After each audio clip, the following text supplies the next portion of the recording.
what is an affiliate launch and why should someone want to be doing something like that as it relates to affiliate launches? So I look at them in two different ways. There's two different types of launches. There's the launch where you are launching a new service, a new bundle, a new something, and you want all of your partners to join in and promote it at the same time. That's a true collaborative launch. And the reason you want that is because you're usually trying to jumpstart into the offering, and you're trying to also stress test what your service, like getting everything in there.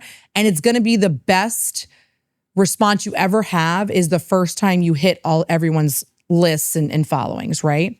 The other type of launch that I think is super important as well, because you can't always get a bunch of people on at the same time, is just having a launch strategy to be able to start the relationship in the right position and being able to make sure that you are, like for me, it would be, okay, I'm going to launch this new service. I want to make sure of all the assets I have, I coordinate that everything's launching in a segmented way so that I'm getting the most exposure, I'm getting it out to everybody, and I'm making sure that this is going to be the best it can ever be, because it will never be better than that first time.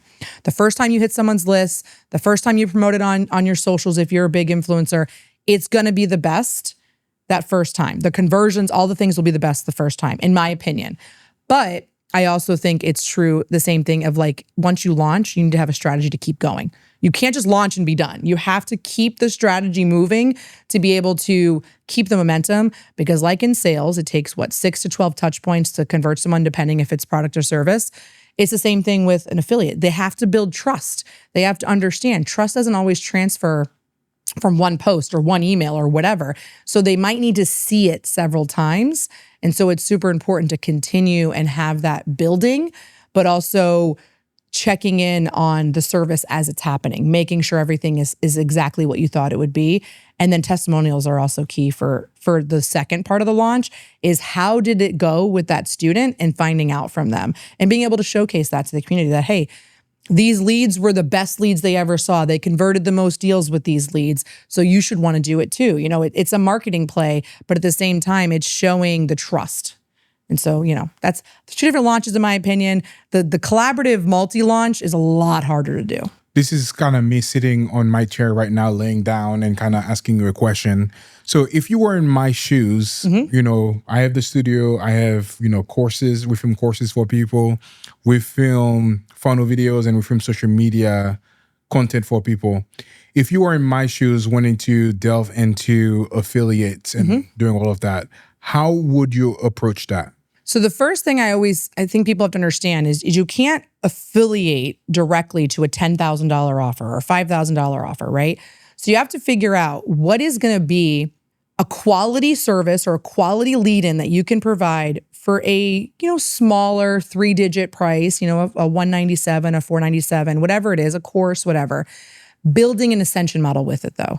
Building where, okay, if I come into your funnel and because I was sent over from Tiffany High, she sent me over to this to learn about how to, brand yourself, for Reels or what, I don't know exactly all the courses. You have way too much knowledge for me to keep track of. So, but it all should lead to a strategy session, recording, full 2-day thing here in Tampa, right? Clearwater, wherever we're at today. And so you need to be able to offer something that's going to attract a lot of people. The money's not going to be huge, right? The traditional way, if it's a lower ticket offer, it's a 50-50 split. It's a higher ticket offer, it goes anywhere from 10 to 30%, right? For your affiliate commission side. But you have to find a way to bring in something that's super easy to get them into, and then ascend them through your pipeline, keeping attribution so that your affiliate is getting credit all the way up the ladder, so that they can see the lifetime value of their referral. So I think that's what a lot of people miss. They think, I'm just going to do this $497 model and that's what I affiliate on and that's it. It's not going to make enough waves to do that. But making sure that you're providing quality education, service, whatever it is, product, it works the same way, but being able to ascend and truly offer, because what they want to get to is this. They want to get to this studio. They want to do the photo session. They want to record all their content. They want to be seen, as an influencer and become a trusted brand. How do you get them there? Well, the first step is getting them to know who you are. Yeah.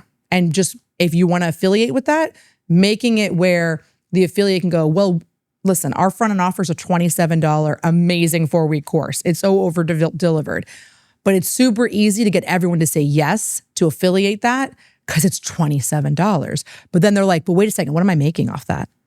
Okay, so how do I show that value? Oh, well, okay, this ascends into this, which ascends into this, which ascends into this, and becomes a high ticket offer, and everybody wins. Yeah. So I think that's where sometimes they're not understanding that, and that's what I would do.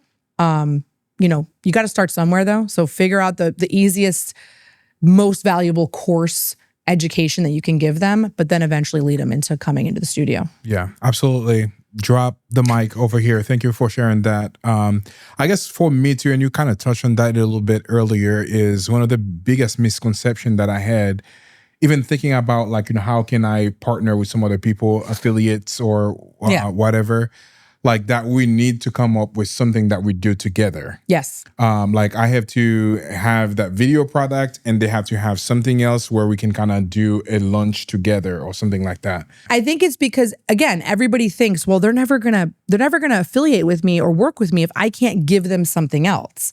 So I think that you have to just rephrase that thought in your brain of, but what you're giving this amazing education or this amazing opportunity to the people that they know, like, and trust and that they work with.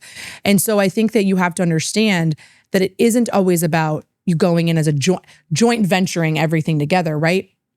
However, yeah, it's great if you can. It's not a bad thing if you can do it. It's just, it doesn't have to be that. I think a lot of people just overthink it. Is if you find the right person with the right audience and they know, hey, my audience really needs this, it's gonna be a great relationship either way. Yeah. How do you find the right affiliate partners? I go with alignment first. Alignment to me, alignment to the brand, alignment to the owners of the brand, whatever situation is, alignment to the community and the people you serve. If you start with alignment, I think everything else follows. Of course, what does your community need is that second thing. But like, you have to have all of these things aligned together to make sure that everybody's winning. Everybody is, there for the right reasons. And so I think that's how I always look at it when I'm currently assessing several different options in one kind of area for us. And, there's been a couple that they just don't align with what our brand is. But then there's somebody else who does, but they're like really expensive. So it's hard to figure out in that balance. But I also think just talk to everybody. What's the worst that could happen? Just talk to everybody, find out what everybody's offers are. If I can't work with somebody, it's okay. Because you know what? Next month, I might meet somebody who's like, oh, I really need this. And I'm like, oh my gosh, I talked to this person last month. They would be fantastic for that. Let me connect you to. Happens all the time. And so you can't always look at it as a waste of time just to find out. I like to know what everyone's doing, what everyone's offers are, what are they looking for, what do they need? Because then I know at some point it's going to come back. I have a really great memory, so it's very helpful for me, but I do write notes too. But I think that it's super helpful to connect, and you never know where the money, like, you may not make money off of this person, but then they might know somebody who then connects you, and now you're making money, and now you're making this great impact. You can't just look at it singular.